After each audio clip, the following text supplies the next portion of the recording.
Arratsaldeon guztioi eta ongi etorri Agurainera. Muchas gracias también por acercaros a esta plataforma digital para compartir algunas reflexiones sobre las violencias machistas con Nerea Barjola. El Ayuntamiento de Agurain, que había planificado esta charla de manera presencial, se ha visto obligado a replantear el formato de la misma debido al actual estado de alarma por pandemia en el que nos encontramos. Con la idea de que a pesar de todo podamos seguir reflexionando sobre la igualdad y las violencias machistas y así poder ir construyendo nuevas formas de pensar y de actuar con el fin de lograr una sociedad más justa e igualitaria, esta actividad, como sabéis, está organizada por el Ayuntamiento de Agurain con la ayuda económica de Diputación Foral de Álava en el marco de Laia Escola, la Escuela para la Igualdad y el Empoderamiento de las Mujeres de Álava. Escuela en la que participan varios agentes sociales y políticos del territorio, como cuadrillas, ayuntamientos, el tejido social del territorio y la propia Diputación de Álava. Uno de los objetivos del eje 3, que recoge nuestro segundo plan de igualdad, vidas libres de violencias machistas desde un enfoque de derechos humanos, se plantea precisamente realizar acciones para la sensibilización y la prevención de esta violación de derechos humanos. La pandemia originada por la COVID-19 ha trastocado nuestras vidas y comunidades, desafiando seriamente la salud, la seguridad y el bienestar de todas las personas y la vida en comunidad. Está cambiando nuestra forma de entender y estar en el mundo. El confinamiento, las restricciones de movimiento y la limitación de las relaciones han destapado con toda su crudeza las situaciones de extrema vulnerabilidad de las mujeres, que están enfrentando la violencia machista en sus diferentes formas. Es responsabilidad de la sociedad combatir las violencias machistas en colaboración y coordinación con todas las instituciones, colectivos feministas y de mujeres y demás agentes, para, en este sentido, situar los derechos de las mujeres víctimas de violencia machista en el centro de todo el proceso de atención, escuchando y atendiendo sus necesidades y demandas, para diseñar políticas que garanticen el derecho a la protección, atención, reparación y garantía de la no repetición. En esta ocasión, con Nerea Barjola, nos vamos a centrar en el tratamiento de las violencias sexuales, puesto que en estos últimos años este tema ha estado en la agenda pública y gracias al movimiento feminista se ha contribuido a romper con la normalización y el tabú de la violencia sexual. Pero esta visualización de la violencia sexual ¿ha servido para empoderarnos o para meternos aún más miedo? Junto con Nerea Barjola, autora del libro Microfísica sexista del poder, podremos contestar mejor a esta y otras preguntas sobre el tema.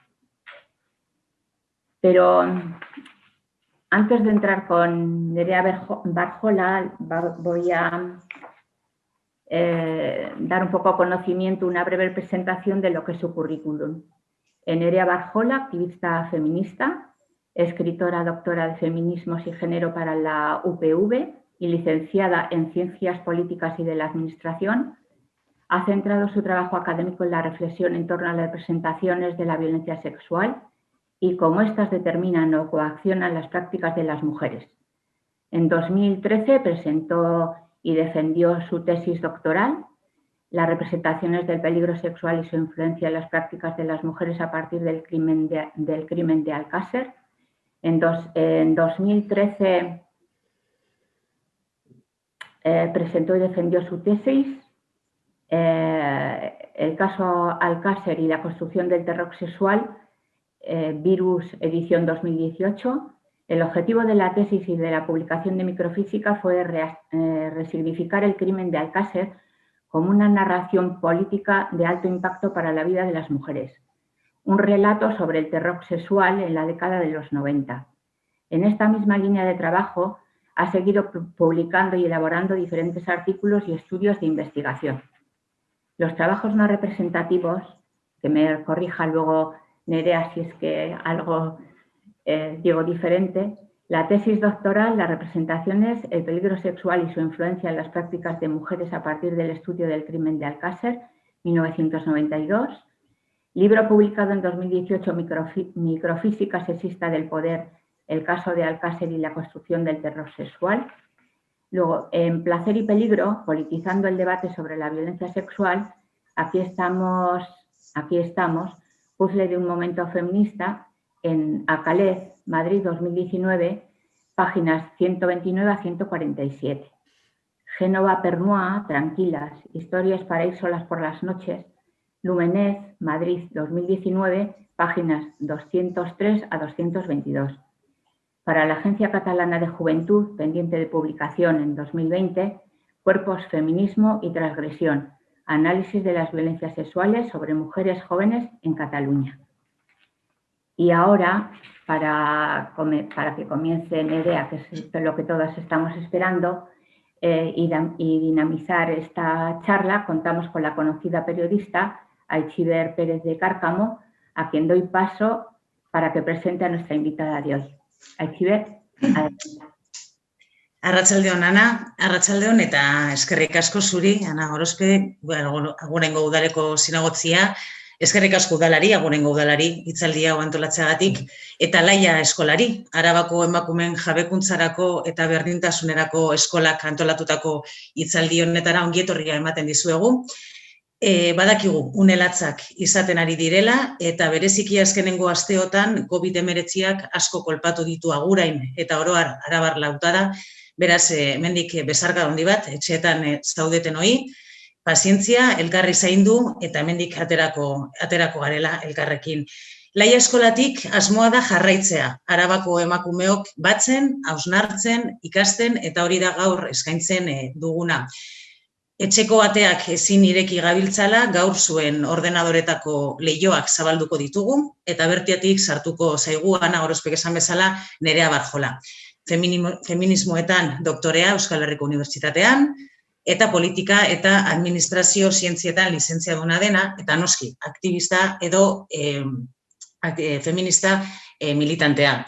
Hoy vamos a charlar con Nerea Barjola sobre su trabajo Microfísica sexista del poder, el caso Alcácer y la construcción del terror sexual, publicada por la editorial Virus. Y aunque hoy nos encontramos entre Agurain, Bilbo e Iruña, si nos preguntamos cómo nos marcaron aquellos acontecimientos de Alcácer, yo me sitúo en otra población alavesa, en Salinas de Añana, donde transcurrió mi infancia y mi adolescencia, totalmente marcadas por lo que le sucedió o lo que le hicieron a estas tres jóvenes. Yo, con mis amigas y como muchas otras seguramente de las que nos estáis viendo, hacíamos autostop para ir a otras poblaciones de Añana, para ir a las fiestas de otras poblaciones. Y bueno, en aquel momento todo cambió. Seguramente en ese momento el sexismo para nosotras significaba que los chicos nos quitaban el frontón a las chicas. Nunca me planteé que aquello era un ejercicio de poder sobre nosotras. Y, por supuesto, lejos estaba yo de entender lo que era la microfísica. Sin embargo, todo cambió y supimos lo que era el terror. Y junto con el miedo vino también la culpabilidad. El relato que nos contaron de lo que sucedió de Alcácer y el relato que nos han seguido contando de numerosas violencias y agresiones hacia las mujeres nos situaba a nosotras como únicas responsables de todo lo que nos pudiera suceder. A partir de entonces todo cambió y ha hecho falta tiempo, pero afortunadamente con los años, con la ayuda del feminismo y con los trabajos como el de la compañera que hoy nos va a acompañar, he podido construir de otra manera, he podido deconstruir aquella formación social, cultural y política que nos inculcaron y que nos situaba en ese lugar de culpabilidad y de responsabilidad para construir mi realidad, construir con las demás compañeras una realidad y unas vidas donde estemos en el centro y donde seamos sujetos con libre determinación. El libro de Nerea, y tuve la ocasión de decírselo también otra vez, para mí forma parte ya imprescindible de mi biblioteca, no solamente como feminista, sino también como comunicadora. Y es un placer volver a compartir espacio con ella, aunque sea un poquito en la distancia, porque sé que ha sido invitada a Agurain y que está encantada de estar una vez más en Araba. Nerea, arratsaldeon. Arratsaldeon, Aitziber. Bueno, un placer, una gozada. Compartimos varias generaciones se vieron marcadas por estos acontecimientos. A mí me han hecho falta muchos años y seguro que a muchas para entender e interpretarlos de una manera totalmente distinta a la como la vivíamos Entonces, sin embargo, en tu caso vas mucho más allá. Decides en un momento dado que esto es un trabajo como para realizar una tesis, defenderla y sabiendo lo que te podía suponer también a nivel personal, a nivel anímico, cómo te podía revolver, te embarcaste en esta aventura que el resto de compañeras te agradecemos muchísimo, pero yo creo que podemos empezar por ahí y nos vas contando cómo decides afrontar esta tesis para no quedarte en el propio caso de Alcácer, sino reflexionar sobre el terror sexual, sobre su relato y sobre cómo se transmite ese relato y se ejerce la violencia hacia todas las mujeres mediante esos relatos. Te doy la palabra y bueno, pues te damos la bienvenida. Bueno, pues es que ricasco, estoy encantada de estar aquí en Agurain con todas vosotras. Muchas gracias, Ana, por la presentación. Muchísimas gracias a Itziber porque has hecho una introducción maravillosa y bueno, me facilitas mucho el camino para empezar un poco a contaros. Voy a compartir un PowerPoint para poder enlazar con la pregunta que me ha lanzado a Itziber.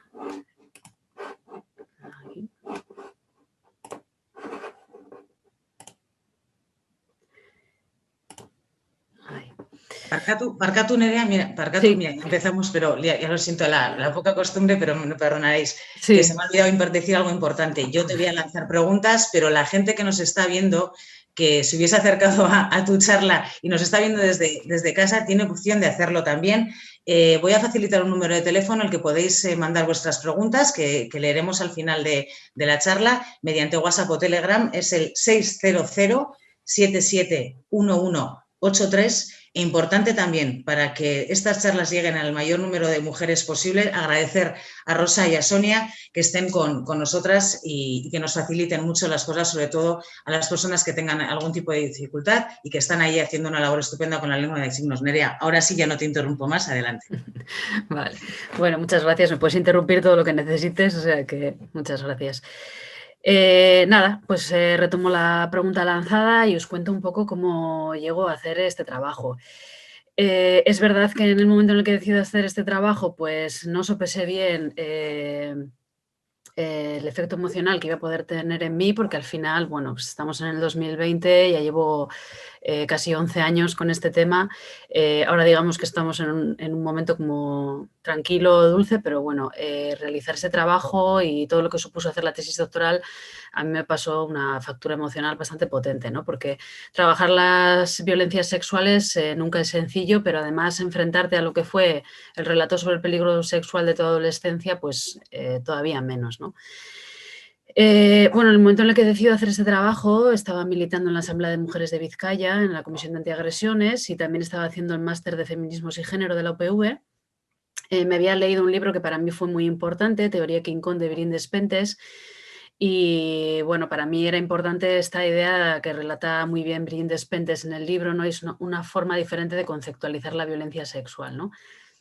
Era la primera vez que leía algo que cuando terminé el libro no sentía un terror horrible ni un miedo súper profundo, sino que incluso podía tener la sensación de estar mínimamente empoderada, ¿no? O sea, como hay una comprensión. Entonces, en este momento, cuando tengo que decidir sobre qué hacer el objeto de estudio, o sea, sobre qué hacer primero la tesina, estoy hablando con la directora del máster y le planteo esta idea de que quiero conceptualizar las representaciones sobre el peligro sexual como un proyecto político.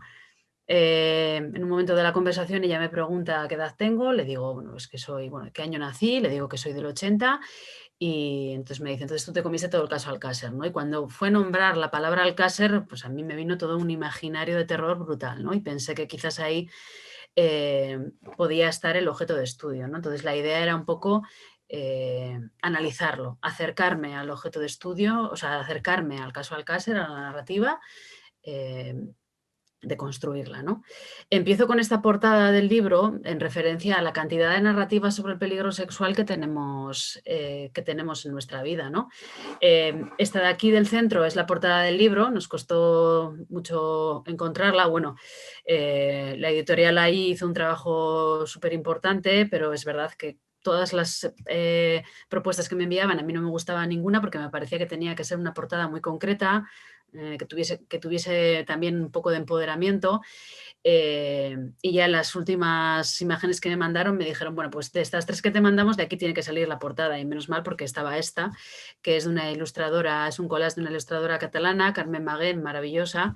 Y me gustaba porque personifica a la perfección esta idea de cuerpo relatado, ¿no? Es un cuerpo relatado o inscrito como yo trato de plantear en mi trabajo, pero lo que me gustaba también era la mirada, ¿no? Es una mirada que está vigilante, que está atenta y que no solo está siendo interpelada, sino que también está preguntando, ¿no? Y que está contestando. Y a mí esa idea me gustaba.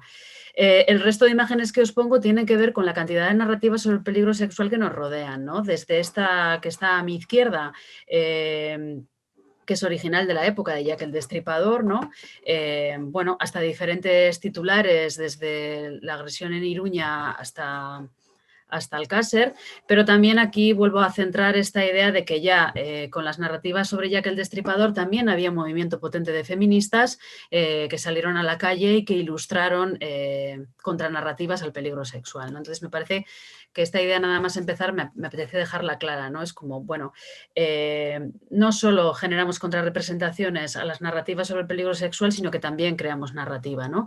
Y otra idea muy clara que queda en mi trabajo es esta idea de que la violencia sexual que padecemos también es una respuesta misógina a nuestra posición de agencia o a nuestra posición de libertades ganadas, ¿no?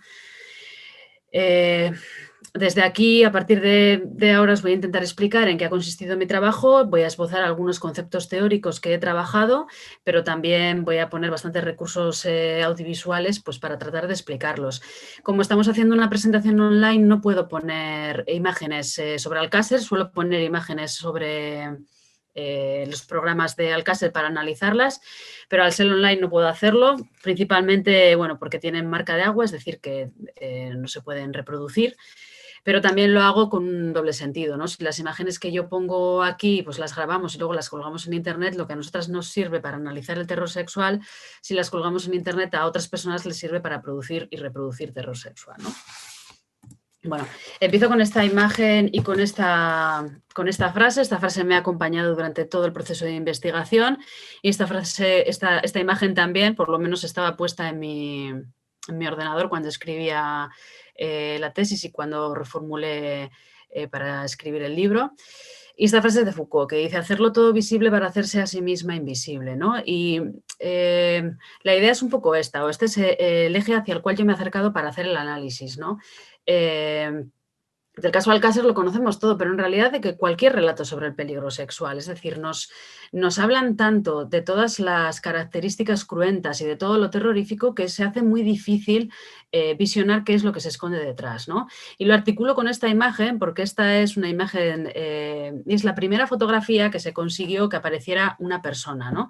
Que se consigue retratar a una persona en la fotografía. Hasta ese momento todas las fotografías eran de ciudades, de lugares, pero nunca se había conseguido retratar a una persona, excepto aquí, como vemos, hay un hombre que se estaba limpiando una bota en una fuente y estuvo el suficiente tiempo quieto como para que le captara la cámara, ¿no? Pero en realidad esto es el Boulevard de París y en ese momento estaba lleno de gente y pasaban un montón de carromatos por la carretera, ¿no? Y es un poco, esta es la idea, ¿no? Cuando tenemos tantas imágenes, tanta información y además dirigida hacia un único lugar como puede ser el terror sexual, nos dificulta ver qué es lo que hay detrás. Por lo tanto, la propuesta de mi trabajo es esta, ¿no? Ir hacia lo visible, es decir, todo lo terrorífico que nos contaron, ¿no? Traspasarlo para llegar hacia lo invisible, para llegar a ver cuál es la estrategia que se esconde detrás. Y cuando he realizado esto, he visto que el crimen de Alcácer, pero que en general cualquier narrativa sobre el peligro sexual fue una narrativa política que determinó a toda una generación de mujeres jóvenes. Bueno, para contaros qué entiendo por relato, os tengo que hablar de Judy Walkowicz, ¿no? Claro, yo en su momento, cuando era adolescente, no definía Alcácer como un relato o como una narrativa, ¿no? Bueno, no lo definía como nada, porque para definirlo como relato es necesario politizarlo, y hay que politizarlo desde la teoría crítica feminista. Y este es el eje central de mi trabajo, ¿no? Politizar los relatos sobre el peligro sexual como narraciones políticas. Y para eso, pues Walkowicz ha sido de gran ayuda, ¿no? Ella tiene un trabajo que se llama La ciudad de las pasiones terribles, donde analiza los asesinatos cometidos por Jack el Destripador en 1888, ¿no? Ella no se va a fijar en las características más cruentas de los asesinatos cometidos por el Destripador, sino que va a hacer un análisis de contexto. Es decir, que va a analizar las dinámicas sociales y culturales que estaban cruzando el momento y que permitieron crear el hito del terror sexual de finales de la época victoriana. Cuando ella hace este análisis de contexto, lo que ve es que el relato de Jack el Destripador irrumpe en un momento en el que las mujeres de clase media estaban comenzando a tomar el espacio público, estaban comenzando a hablar de la doble moral masculina, y aquí aparece Jack el Destripador, ¿no? O sea, en cualquier otro momento estos asesinatos podrían haber pasado desapercibidos, pero como Jack el Destripador únicamente asesinaba a mujeres que eran leídas como públicas, el relato vino a ser interpretado como una especie de aviso aleccionador de esto es lo que os puede ocurrir si tomáis el espacio público, ¿no? Pero también no solo si tomáis el espacio público, ¿no? Sino si tenéis la osadía de tomaros ciertas libertades, ya sea a nivel sexual, ya sea a nivel moral, en respuesta o en contraposición a las normativas de la época, ¿no?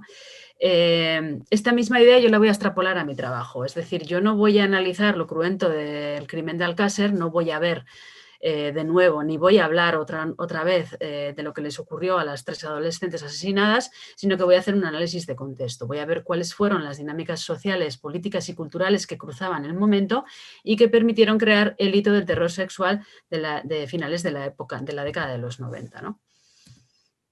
Bueno, precisamente al hacer este ejercicio contextual, lo que analizo es el avance del movimiento feminista, ¿no? La lucha del movimiento feminista nos permite situar el crimen de Alcácer en un momento político de cambio en el que las mujeres estaban no solo articulando los cambios que el movimiento feminista había conseguido, sino que ya estaban apropiándoselos, ¿no? Ya estaban en la calle. Y me gusta mucho esta frase de Federici que dice: por el momento basta decir que en respuesta a una nueva independencia femenina comienza una reacción misógina violenta, ¿no? Bueno, que esta idea la podemos trasladar a nuestra actualidad. ¿Cuáles fueron estos logros que el movimiento feminista consiguió? Bueno, consigue bastantes logros en materia legal, pero bueno, estos logros tenían también una aplicación social, ¿no? Es decir, la ley del trabajo y el divorcio, que se aprueba en el 81, para las feministas de la época, era un ataque frontal a la institución de la familia, ¿no? Que era en ese momento el primer reducto donde las mujeres se encontraban constreñidas. La despenalización de los anticonceptivos y la reforma del aborto igual, ¿no? Eran reclamaciones asociadas a la autogestión de nuestros propios cuerpos y a la autogestión de nuestra sexualidad. Y lo mismo ocurría con la reforma del Código Penal en materia de violencia sexual, ¿no? Que consiguen cambiar delito contra la honestidad por delitos contra la libertad sexual. ¿Qué significaban los delitos contra la honestidad? Que el delito sexual, la agresión sexual, no se cometía contra la mujer agredida, sino que se cometía contra el tutor legal masculino, bien sea marido, novio o hermano o padre, ¿no? También consiguen sacar del Código Penal el perdón de la ofendida, que era una figura jurídica por la cual el agresor y la figura o el tutor legal masculino de la mujer agredida podían llegar a un acuerdo económico y este delito salía del código, o sea, salía, no quedaba registrado, ¿no? Por lo tanto, esta es una idea que repito en todas las presentaciones y es que efectivamente ahora compartimos espacio con muchos agresores, pero que también compartimos espacio con pobres viejecitos que en su momento se acogieron al perdón de la ofendida, ¿no? Todos estos elementos que vemos ahora, ¿no? El tema de la autogestión de nuestros cuerpos, la autogestión de nuestra sexualidad, la libertad de transitar por la calle libremente, de ser sujetos con libertad sexual, y de salir fuera de la casa, ¿no? Todos estos elementos son los que a través del relato Alcácer se van a tratar de restaurar, ¿no? Y es muy fácil ver cómo a través de las narrativas vamos a poder ver cómo estos elementos se van a tratar de restaurar. Bueno, como decía, la violencia sexual y machista es una dinámica general que se encuentra incorporada, encarnada, en el sentido de encarnada en el cuerpo, ¿no? Se encuentra incorporada en las prácticas de las mujeres y que no sería posible y no tendría condiciones objetivas de existencia sin un fuerte sistema punitivo social que vigila y castiga constantemente la actitud, el cuerpo y la vida de las mujeres, ¿no? Este vigilar y este castigar encuentra su representación o encuentra su forma de ser a través de todo un sistema de representaciones sobre el peligro sexual, ¿no? Las representaciones son la manera en que las personas tenemos de comprender el mundo, ¿no? En términos piramidales estaríamos hablando de que la tortura sexual y el asesinato se encuentran en la cúspide de un iceberg que en su base contiene todo un sistema de representaciones y de narrativas sobre el peligro sexual, ¿no? Es decir, es a través del discurso que las personas comprendemos, gestionamos nuestro mundo y nuestras actitudes y es a partir de ellas incluidas cómo comprendemos, gestionamos, reproducimos y reproducimos la violencia sexual, ¿no? Como diría Judy Walkovich, las mujeres no experimentan una pasión sexual o no experimentan una amenaza o un peligro sexual y encuentran naturalmente las palabras para verbalizarlo, sino que se tienen que basar en construcciones culturales existentes para contar sus verdades, ¿no? Por lo tanto, desde aquí las narrativas sobre el peligro sexual nos muestran pautas de comportamiento, pero también nos dicen la sociedad a la que pertenecemos, ¿no? O sea, las narrativas o una narrativa como la de Alcácer nos están mostrando la sociedad a la que pertenece. Y desde aquí las narrativas o los relatos no son meras formas de construir o una forma de comunicación lingüística neutral, ¿no?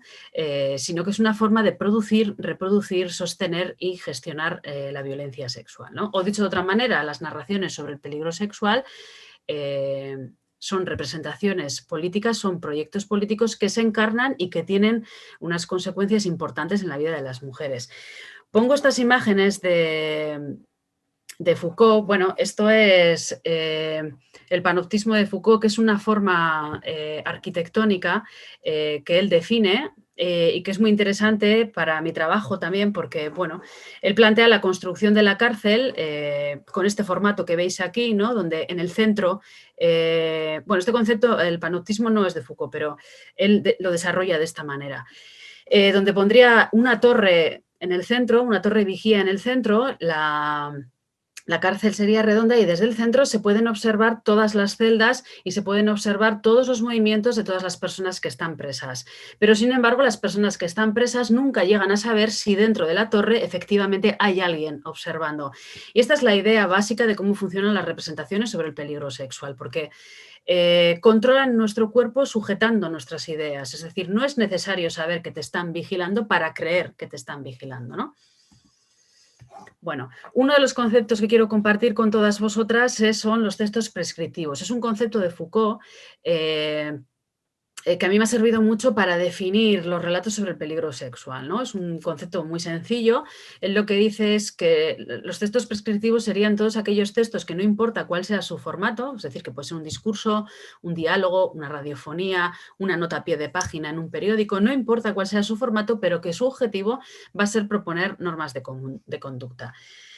A mí esto me permitió definir todo el relato Alcácer, todas las narrativas sobre el peligro sexual. Cuando cogemos un periódico y vemos cómo nos relatan la violencia sexual, cuando hablamos entre nosotras cómo relatamos la violencia sexual, lo podemos definir perfectamente como un texto prescriptivo, porque son formas de proponer normas de conducta fundamentalmente a las mujeres, ¿no? Es desde este concepto, desde donde yo trato de conceptualizar los relatos sobre el peligro sexual como un sistema de comunicación muy preciso, ¿no? Es un sistema de comunicación social muy preciso, es decir, por cada tortura sexual y por cada asesinato es un lenguaje que nos está leccionando y que nos está interrogando a todas las demás, ¿no?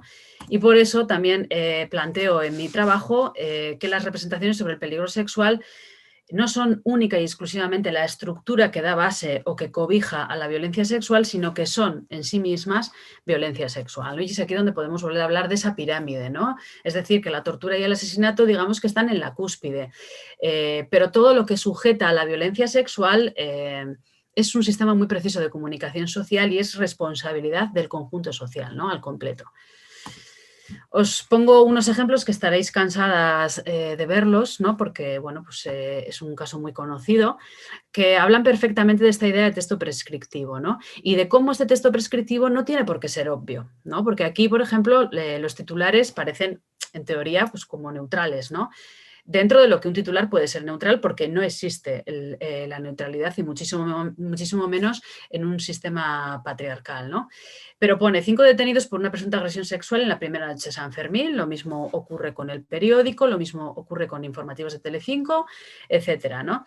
Entonces, aquí el texto nos está diciendo una cosa, pero la imagen nos está diciendo otra totalmente distinta, ¿no? La imagen está poniendo en el centro de la responsabilidad de la agresión la actitud de las mujeres, ¿no? Lo podemos ver en la fotografía de la izquierda, lo podemos ver en la fotografía de la derecha y lo mismo ocurre con las otras dos, ¿no? Todas estas imágenes en el fondo lo que reflejan es los sitios incorrectos donde estábamos y no debíamos haber estado, lo que reflejan es la autogestión de nuestros cuerpos, es decir, por qué una mujer no puede subirse en los hombros de una persona y levantar su camiseta, enseñar sus pechos sin que un montón de manos intenten agredirla, o porque una mujer no puede estar a las 7 de la mañana tirada en un portal borracha, ¿no? Entonces, esta es la idea de los textos prescriptivos. Nos marcan una pauta de comportamiento muy clara de una manera muy sutil, ¿no?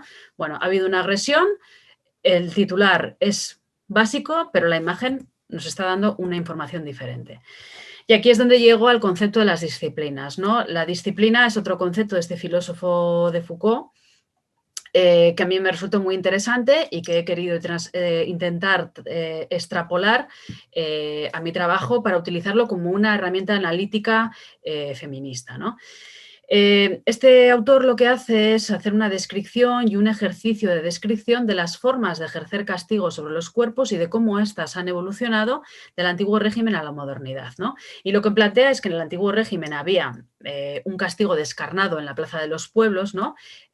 Donde había amputación de miembros, ¿no? Como que el castigo era una tortura física muy potente, ¿no? Que se le cogía a la persona presa, al reo, y bueno, pues había un desmembramiento de su cuerpo, ¿no? Como castigo, y que cuando pasamos a la modernidad se ejerce otro castigo sobre ese cuerpo que es muchísimo más sutil, ¿no? Lo que él llama las disciplinas, que serían aquellos métodos que permiten el control minucioso del cuerpo y que lo someten a una relación de utilidad-docilidad. Es decir, el castigo no va a emplear el cuerpo, sino la representación, que es lo que vengo explicando un poco a lo largo de la intervención. Este concepto a mí me ha servido para hablar del terror sexual como una tecnología corporal disciplinaria, ¿no? La disciplina del terror sexual. Es la sumisión de los cuerpos a partir del control de las ideas, ¿no? Y volvemos a retomar esta idea de la cárcel en el centro que no sabes cuánto te están observando, y retomamos también esta idea de esta herramienta de los textos prescriptivos, ¿no? De cómo nos marcan pautas de comportamiento constantemente para lograr cuerpos dóciles. Es decir, el objetivo no es el control directo, que nosotras sepamos dónde está esa figura de control directo, sino el autocontrol y el autodominio, ¿no? Es decir, se circunscriben a los cuerpos saberes que nos sujetan, ¿no? La construcción de los cuerpos dóciles. Bueno, para aplicar todo este marco teórico, estas breves pinceladas teóricas que os he planteado, os voy a contar un poco cómo se empieza a construir el relato Alcácer. Hay un montón de cosas de las que tengo que prescindir precisamente por ser online, pero bueno, creo que casi al 99% os voy a contar todo, ¿no? Bueno, para quienes no sepan qué es Alcácer, estamos hablando de que en 1992 3 adolescentes se dirigían a una población cercana de donde residían. Lo último que sabemos es que iban a una fiesta, hicieron autostop y a partir de ese momento no sabemos nada de ellas durante casi 76 días, ¿no? El 27 de enero del 93 se filtra la noticia de que han aparecido 3 cuerpos sin vida en una zona llamada la Casa de la Romana, cerca del pantano de Tous. Y bueno, y ahí se produce un boom de los medios de comunicación, bueno, pues hasta ese momento pues casi inexistente en el Estado español, ¿no? Es verdad que este boom ya estaba durante la búsqueda de las 3 adolescentes, ¿no? Pero sin embargo, bueno, pues se agudiza cuando aparecen los cuerpos. Bueno, los cuerpos, como sabemos, aparecen con signos de haber sufrido tortura sexual. Se aparecen el 27, el 28 de enero la población de Alcácer va a estar invadida de medios de comunicación, van a montar allí sus platós en directo, ¿no? Y los periodistas de la época, seguramente muchas de las que estáis viendo los conocéis, bueno, los periodistas de la época fueron Nieves Herrero y Paco Lobatón. Ambos van a montar allí sus sus platós. Nieves Herrero va a ser especialmente conocida porque va a conseguir tener en plató en directo a todos los familiares, menos a los familiares de una de las 3 adolescentes, allí en directo, a los que les va a someter a entrevistas bastante duras y que después van a ser muy criticadas. Y bueno, Paco Lobatón no va a tener allí en directo a los familiares, pero no porque no pudiera, pero no porque tuviese ética, digamos, en ese momento, sino porque no consiguió esos testimonios, porque ese ejercicio de captación ya lo había hecho Nieves Herrero. Bueno, ambos van a construir lo que en mi trabajo llamo el cuerpo público de toda una generación de mujeres jóvenes, ¿no? Esto ocurre el 28, cuando se producen los programas en directos, y digamos que en ausencia de detalles anatómico-forenses, ¿no? Teníamos ni idea de lo que les había ocurrido, simplemente sabíamos que habían aparecido con signos de tortura sexual. Bueno, pues la exclusiva se va a centrar en el dolor y en el sufrimiento del cuerpo de las adolescentes, ¿no? Y va a haber una explotación masiva del sufrimiento de todas las personas que acompañaron aquella noche a Nieves Herrero y a Paco Lobatón, ¿no? Paco Lobatón le va a poner voz a este cuerpo, va a emitir en directo una radiofonía en la que se va a poder escuchar a una de las adolescentes como el día anterior a que desaparezcan llama a la radio, pregunta, pide una canción, se la dedica, se oye como se la dedica a sus otras amigas que junto con ella fueron asesinadas. Se oye al locutor que le pregunta qué va a hacer ese fin de semana y ella responde que no sabe lo que va a hacer, pero que de seguro en casa no se va a quedar, ¿no? Ese es un sonido subjetivo de existencia que nos coloca de nuevo al adolescente allí en directo en el plató y que nos devuelve una imagen de qué es lo que no nos habría ocurrido si no hubiésemos tenido tantas ganas de salir aquella noche, ¿no? Era una interpelación que nos estaba llegando al cuerpo joven de toda una generación de mujeres, ¿no? Y por su lado, Nieves Herrero, bueno, pues va a protagonizar la exclusiva del dolor vivida en directo, ¿no? Esta es una imagen que probablemente la hayáis podido ver. Es un momento en el que el padre de las adolescentes y la madre se encuentran por primera vez después de haber conocido por separado la noticia de que han encontrado el cuerpo de su hija. Y bueno, este hecho es grabado por las cámaras de televisión y bueno, es reproducido aquella noche pues prácticamente en todos los hogares del Estado español, ¿no? Hay muchos estudios desde una perspectiva sobre todo sociológica y periodística que plantean la emisión de este programa de Nieves Herrero, que es del que suelo poner imágenes, que plantean en la emisión de este programa un antes y un después en los medios de comunicación, ¿no? Yo en mi trabajo sostengo que no creo que el antes y el después se produjera en los medios de comunicación, tampoco creo que el conjunto social virara hacia el reality show a partir de esta noche, sino que creo que el reality show le sirvió al conjunto social para impedir repensar el crimen en términos políticos, ¿no? Y concretamente el antes y el después lo voy a situar en el cuerpo de toda una generación de mujeres jóvenes que es a quienes el relato interpeló directamente, ¿no? En este sentido, cobra especial importancia lo que en el trabajo llamo la metáfora del aleccionamiento, ¿no? Vamos a poder ver cómo cuerpo supliciado y cuerpo dócil van a compartir pantalla, ¿no? Y me remito a este concepto de las disciplinas que os planteaba unas diapositivas atrás, ¿no? Esta idea de cómo el cuerpo supliciado, es decir, el cuerpo aleccionado, da paso a través de la representación al cuerpo dócil, ¿no? Este es otro momento que suelo poner en las presentaciones en directo. Nieves Herrero va a dar paso a una entrevista en la que se puede ver una entrevista que ella realiza a 3 cazadores que están en la zona donde han encontrado los cuerpos y mientras se está haciendo la entrevista van a aparecer impresas en la pantalla la imagen, una por una, de las 3 adolescentes asesinadas y la de una cuarta, que es una amiga que aquella noche no pudo salir porque se encontraba enferma, ¿no? Y vamos a ver cómo por un muy corto periodo de tiempo, o sea, son unos segundos, cuerpo supliciado y cuerpo dócil comparten pantalla, ¿no? Y es esta idea de retratarnos este aviso aleccionador de qué es lo que le pasa a aquellas que se quedan en casa y qué es lo que le pasa a aquellas que se animan a salir, ¿no? Esto lo podemos entender desde los textos prescriptivos, ¿no? Desde normas de comportamiento que no importan cuál sea su formato. Y que cuando tú lo estás viendo en la televisión probablemente pasa muy rápido y no le das importancia, pero cuando lo estás analizando ahí aparece, ¿no? Pero además, para materializar esta idea, Nieves Herrero tenía allí en directo a aquella noche a esta amiga que no salió, y le preguntó, ¿cuántas veces has pensado que podías haber sido tú? ¿No? Que es una idea que nos estaba diciendo en realidad a toda una generación de mujeres jóvenes, ¿no? ¿Cuántas veces hemos pensado que podíamos haber sido nosotras? Reformular la actitud, dejar de hacer lo que estabais haciendo y daros cuenta de lo que os puede ocurrir, ¿no? Este es el aviso aleccionador súper potente que el crimen de Alcácer va a dejar en toda una generación de mujeres jóvenes. Y este es el verdadero punto de inflexión o el verdadero antes y el después que se produjo aquella noche, no el cambio en los medios de comunicación. Pero es que vemos que además sigue habiendo una actualización de este relato, ¿no? Es decir, esto es del 12 de noviembre del 2020, es decir, de hace unos días, ¿no? 28 años después del crimen de Alcácer nos seguimos encontrando con este titular, ¿no? La historia de la cuarta niña que se libró de morir porque ese día estaba enferma. O sea, no hay manera posible de reformular el relato de otra forma si no es porque esta niña de haber salido también había muerto y como no salió, no murió, ¿no? O sea, es esta idea constante y que se reformula todos los noviembres y también todos los eneros con el aniversario de la aparición de los cuerpos. Bueno, aquí es donde os voy a contar un poco precisamente cómo se construye desde lo discursivo este cuerpo dócil que os vengo planteando, ¿no? Microfísica sexista del poder, como bien ha presentado al principio Ana y Aichiber, es también el título del libro, es también un concepto de Foucault.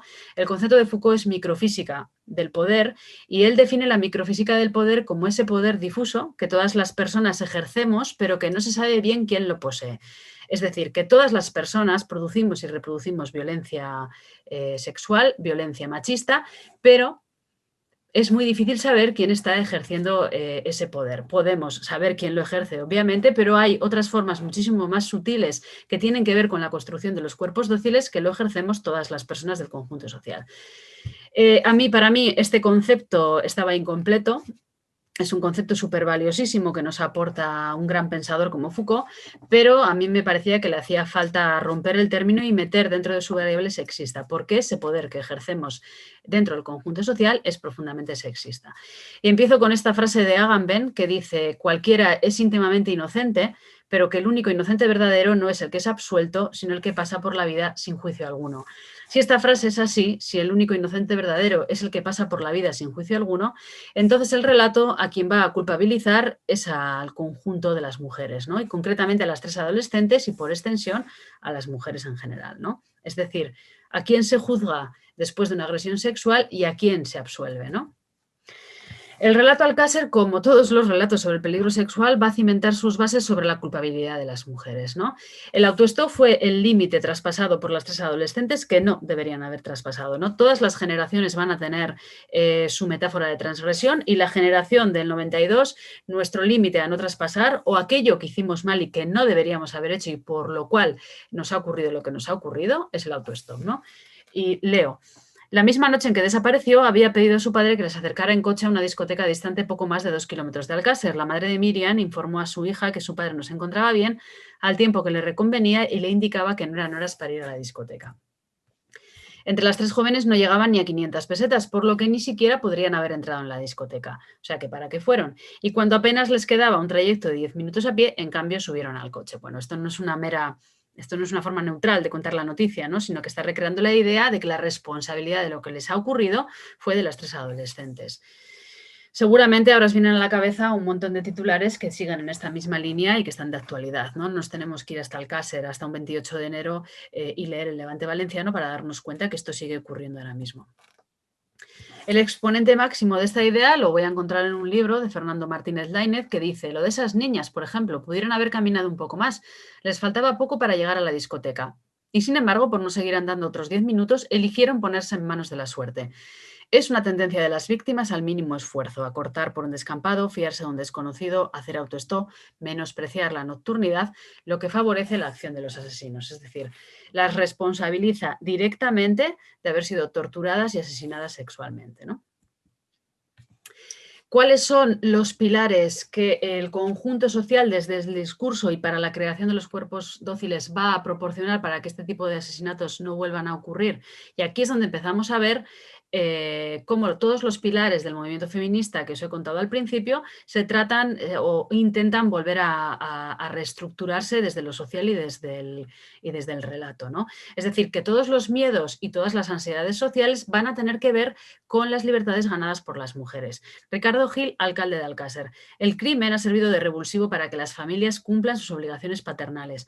Hay que procurar estar con los niños el máximo tiempo posible porque eso siempre es bueno. Y María Teresa Campos, supongo que muchas de ustedes se sentirán frustradas como madres, ¿no? Cuando llega el momento de responsabilizar a otra mujer de qué es lo que ha ocurrido, también vamos a hablar de las madres que no han estado a la altura de poder educar a sus criaturas y mantenerlas en corto en casa, ¿no? Bueno, os voy a poner unos vídeos que sirven un poco para ejemplificar esta idea de vigilar y castigar, que sigue de radiante actualidad, ¿no? Es decir, da igual en qué formato encontremos el relato sobre el peligro sexual, que siempre van a encontrar maneras de poner el foco sobre la responsabilidad de la agresión en las mujeres, ¿no? Son 3 vídeos que pertenecen a este influencer, están en inglés subtitulados en castellano. Este influencer lo que hace es para demostrar la irresponsabilidad que cometen las mujeres, es decir, no para denunciar la violencia sexual, sino para mostrar la irresponsabilidad que hacen las mujeres, se va a poner en contacto con adolescentes para quedar con ellas, ¿no? Esto está en conocimiento de las madres y de los padres, ¿no? Se va a poner en contacto con ellas a partir del Facebook. Bueno, les va a decir que es un adolescente que tiene la misma edad y va a intentar quedar con ellas, bueno, pues para mostrar aleccionamiento directo. Lo vemos. Este es el primer vídeo.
Nerea, si activas por favor de nuevo el micrófono, ahora. ¿Ahora? No sé por qué ahora sí, no sé por qué se me ha quitado el audio. Si respirabas y tomabas también un poquito de agua, puedes continuar. Sí. Puedes continuar. Vale. Sí, lo que decía que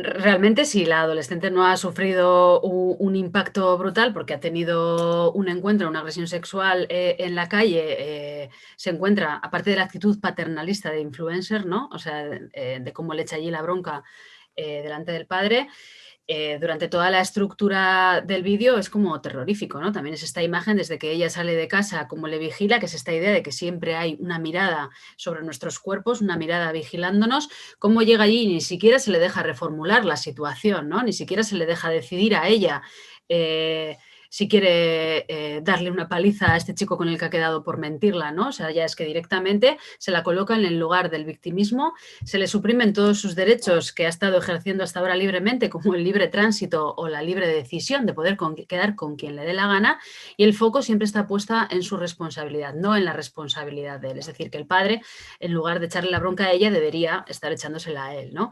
Y luego, además, bajo esta amenaza de tenemos que hablar, ¿no? Tú estás segura, es con tu padre en casa y tenemos que hablar sobre esto que ha ocurrido, ¿no? La siguiente diapositiva que os quiero poner, que no sé por qué no funciona.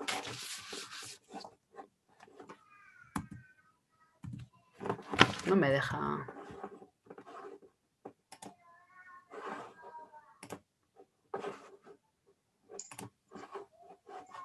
Bueno, ya sabéis que pueden ocurrir este tipo de cosas, pero... Sí, pero no sé siguiente, por qué se ha quedado intentando... congelado. No sé por qué se ha quedado congelado. Bueno, a ver. Bueno, puedes seguir intentando, si no, no sé si puedes, si no, explicarnos un poco. La verdad es que en este vídeo que hemos visto quedaba muy claro, y también lo que nos comentabas, ¿no? No solamente el poder de él, de con quien mantiene esas conversaciones, sino el poder del padre luego, y de con quien estás segura es en tu casa, con tu padre, cuando precisamente, y aprovechamos para decir esto, que esta época de pandemia en el que las casas eran los lugares seguros, desgraciadamente para muchas mujeres eran los lugares más inseguros en los que podían estar. Pero de esto Eso también es. podríamos hablar en otro momento, Nerea. Creo que ya has conseguido, ¿verdad? Sí, no sé Vale, qué, no sé qué ha pasado, me he quedado sin pues audio, se me ha congelado, pero bueno. cuando quieras, Sí. continúa. Este es el siguiente vídeo, ¿no? Que es otro formato diferente. Va a quedar con la chica para ir a su casa, ¿no? Y vemos cómo, bueno, el leccionamiento directo de lo que le podría haber ocurrido. Lo vemos.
Bueno, como veis, el aleccionamiento directo es brutal.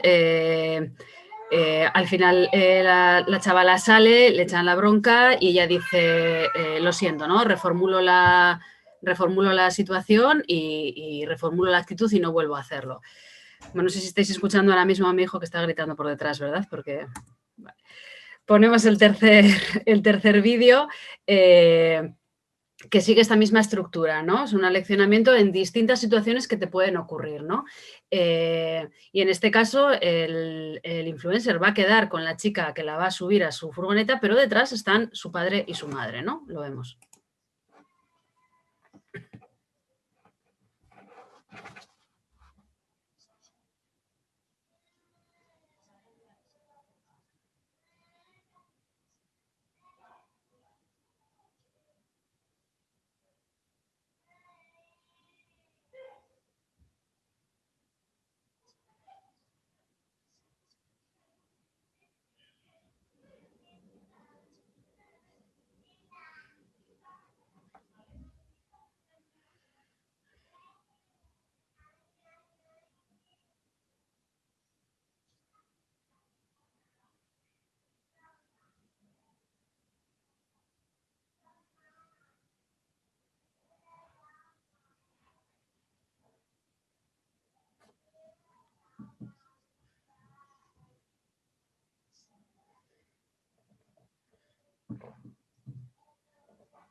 Bueno, como veis, ¿no? El influencer diciendo esto es una lección para toda la vida, ¿no? El foco siempre va a estar puesto en la responsabilidad del adolescente. Este tipo de representaciones son las que permiten hacernos creer que si nos ocurre algo es nuestra culpa, ¿no? Porque incluso en este momento, que es lo que la representación es cómo actúa simbólicamente, estamos pensando, pero ¿cómo se sube al coche, ¿no? O sea, ¿cómo no mira un poco más que incluso le está viendo y no se sube, ¿no? Eso son las representaciones sobre el peligro sexual.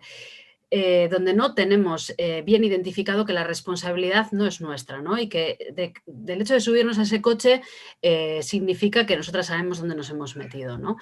Y luego también como le dice la madre, mira que hemos visto películas, hemos visto en periódicos lo que puede ocurrir, ¿no? Pero simplemente le ha mostrado el terror sexual, no le ha ubicado, le ha hecho un análisis, una reflexión política, político-feminista de por qué le puede ocurrir lo que le ha ocurrido, ¿no? No lo ha ubicado dentro del feminismo, ¿no?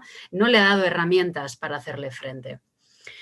De las 3 adolescentes que son sometidas, las llamo supervivientes, porque realmente que son sometidas a una presión de agresión o de abuso sexual brutal, realmente yo esta última sí que le veo potencial feminista, porque es la única de las otras 2 que no pide perdón. Las otras 2 dicen lo siento, ¿no?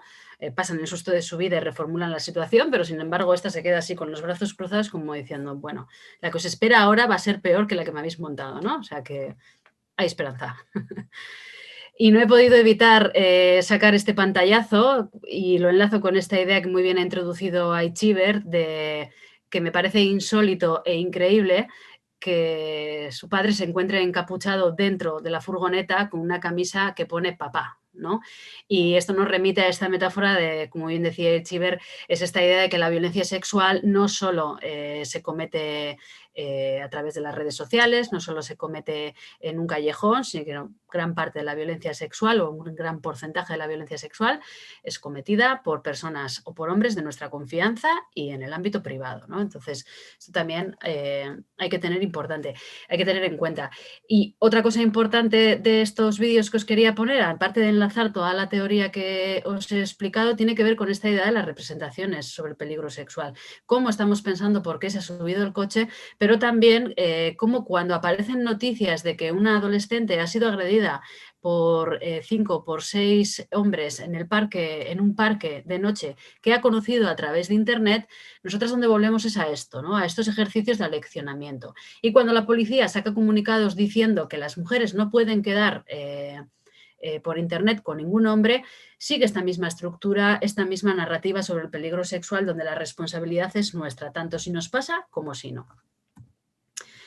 Esto ya ocurría también en Alcácer, ¿no? Y lo vemos en este titular que ponía Viernes 13 en Alcácer. Desde el imaginario colectivo, un Viernes 13 es algo terrorífico que nos puede ocurrir, ¿no? Y lo importante es el subtítulo de abajo.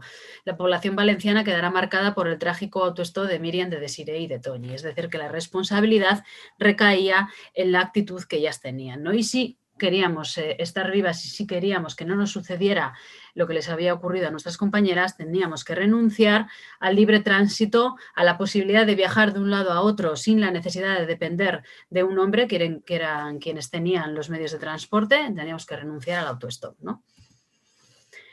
Un ejemplo más actual, ¿no? La asesinada en Vinaros fue descuartizada y enterrada por vestir ropa demasiado corta, ¿no? Lo mismo, está poniendo el foco sobre la actitud o lo que estaba haciendo la mujer asesinada y no el foco sobre los agresores. Bueno, cuando hablamos de los agresores, el relato les va a justificar, ¿no? Y esto es sobre el crimen de Alcácer. Es posible que esas madres trataran inconscientemente al hijo de forma sádica, con golpes continuos, nada de ternura y hasta a veces con actitudes seductoras. Detrás del violador hay una psicopatía, una incapacidad para sentir el dolor que causa a su víctima, un superego con ausencia de culpa y un elemento básico es el odio hacia la mujer, un odio irracional, producto casi siempre de un abuso o humillación que ha sufrido de niño por parte de una figura femenina muy querida o muy cercana para él. Es decir, que la responsabilidad de que torturen y asesinen sexualmente va a pasar siempre a través de otra mujer. Aún así, este concepto no podríamos aplicarlo a las mujeres, ¿no? No terminaría de explicar por qué muchas mujeres que han sufrido abuso sexual por parte de sus progenitores o de sus padres cuando son pequeñas no dedican su vida adulta a abusar sexualmente y torturar a hombres. Bueno, si la microfísica sexista del poder de la que os vengo hablando es tan potente, es porque cuenta en su estructura con una herramienta de ocultación que llamo la excepción. La excepción es un concepto también que articula Agamben, otro filósofo, y él lo que dice es que todas aquellas situaciones que gestionamos, controlamos, comprendemos y articulamos como excepcionales, en realidad lo que están haciendo es mostrarnos la esencia misma de la norma. Y esto lo que me ha permitido es de situar el crimen de Alcácer de su variable terrorífica y ubicarlo en el centro mismo de la cotidianidad social. Es decir, que no son crímenes excepcionales, sino que son sistema, que es estructura. La excepción, ¿qué es lo que permite también? Ocultar el sujeto que agrede, ¿no? Y ocultar la ideología que agrede. Y es por eso que nos podemos encontrar con una banalización absoluta de la violencia sexual, ¿no? Y aquí, como podemos ver en la página de noticias de Telecinco, vemos que el asesinato de Laura Luelmo es tratado como entretenimiento. Y esta misma idea en la categoría de entretenimiento, ¿no? Y esta misma idea la vamos a encontrar también en Alcácer, porque cuando tratamos la violencia sexual como un suceso o como un serial, cuando analizamos, lo que hacemos es banalizar la violencia sexual e impedimos repensar el crimen en términos políticos, ¿no? Situar el relato en sus justos términos de debate y hablar de por qué los hombres detentan el poder que detentan sobre la vida y sobre el cuerpo de las mujeres, ¿no? Lo mismo ocurre con este titular, ¿no? Una mujer pierde una oreja en una salvaje agresión sexual en la Rambla. Bueno, las mujeres no perdemos orejas, no llegamos al hospital y decimos, hostias, he perdido una oreja. No, o sea, esto forma parte de una brutal agresión sexual y que ya que has decidido hacer uso de este titular tan horrible, tienes que ubicarlo dentro de la violencia machista, tienes que ubicarlo como violencia sexual y darle una ideología, porque lo que permite la violencia sexual, lo que sustenta la estructura de las representaciones sobre el peligro sexual es la violencia machista y es un régimen político machista. Os voy a poner otra, una campaña del Ministerio del Ministerio de Igualdad, no, porque desde hace 2 años, ¿no? Del Ministerio de España, que incluso cuando tratamos de construir representaciones sobre el peligro sexual que no pongan el foco en la responsabilidad de las mujeres, tampoco lo conseguimos, ¿no? Vamos a ver esta campaña.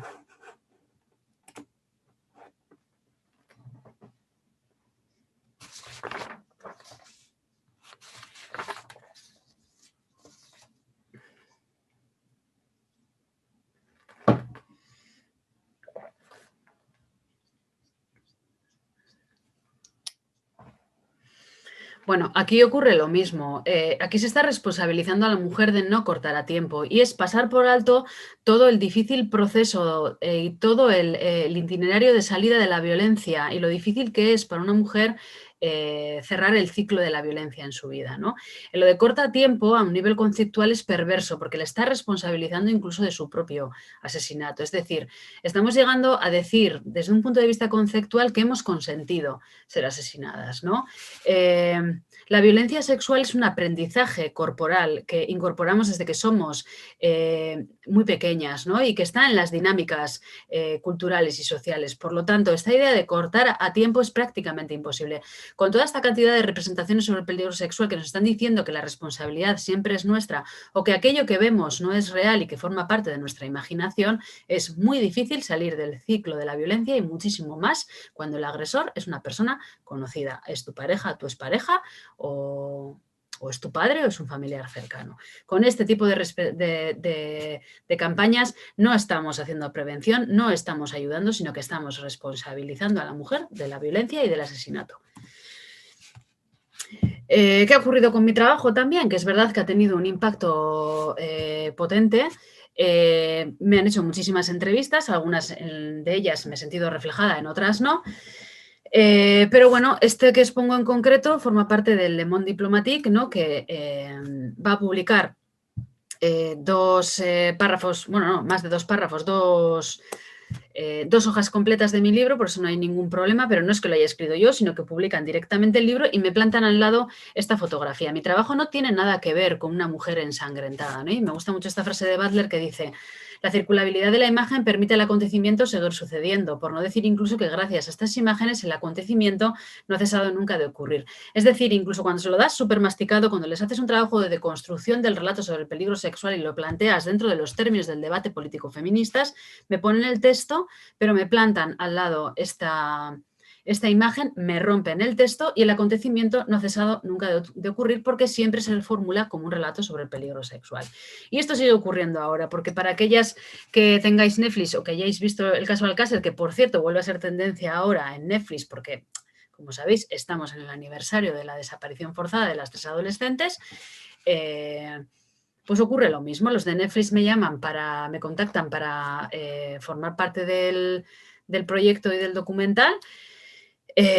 Hablamos durante largo y tendido, durante mucho tiempo. Veo que el documental, que el feminismo, la perspectiva feminista no les sirve para contar el documental. Bueno, yo decido no participar por varios motivos. Y luego lo tengo que ver, ¿no? Y cuando lo veo, pues veo que no solo han hecho algo peor de lo que hicieron, o sea, no solo han hecho lo mismo que hicieron en su momento, sino algo peor, porque van a mostrar imágenes que ni en su momento se atrevieron a mostrar, ¿no? Y a nivel de imagen, también a nivel de diseño, me parece que juegan con un diseño muy potente, lleno de metáforas, que puede parecer que no está influyendo y que muchas personas jóvenes que ven, por ejemplo, esta carátula que os muestro ahora, no les puede parecer en absoluto agresiva, pero para las de mi generación, nosotras ahí no estamos viendo un coche que enfoca a los medios de comunicación, estamos viendo un coche que está en la partida de la Romana, el lugar donde enterraron los 3 cuerpos y donde sufrieron la tortura sexual, y que está enfocando en la noche los cuerpos de las 3 adolescentes, ¿no? O sea, algo terrorífico, están reproduciendo terror sexual. Van a conseguir hacer exactamente lo mismo que os he contado al principio, con la explotación del sufrimiento. Esta idea que os pongo aquí es la idea por la que yo decido no participar, porque veo que es eso lo que quieren conseguir. Sobre todo quieren conseguir mi figura para tratar de llegar a amigas cercanas de las 3 adolescentes, ¿no? Yo decido no participar por este motivo y de una u otra manera consiguen llegar a una de las amigas que no era directa de la cuadrilla, pero que sí era muy cercana a una de las 3 adolescentes. Y vuelven a producir esto mismo que produjeron en la noche de Tú a Tú, cuando Nieves Herrero entrevista a aquella amiga que no pudo salir, ¿no? Y dice: el fatídico viernes 13 sobre las 5 de la tarde tuve una llamada telefónica de Toñi y mi madre cogió el teléfono. Después, pensando, ¿y si hubiera ido con ellas? Que es la misma idea de ¿cuántas veces has pensado que has sido tú, ¿no? Y aquí nos encontramos con una actualización del relato brutal que está afectando en estos mismos momentos a mujeres que no vivieron Alcácer, ¿no?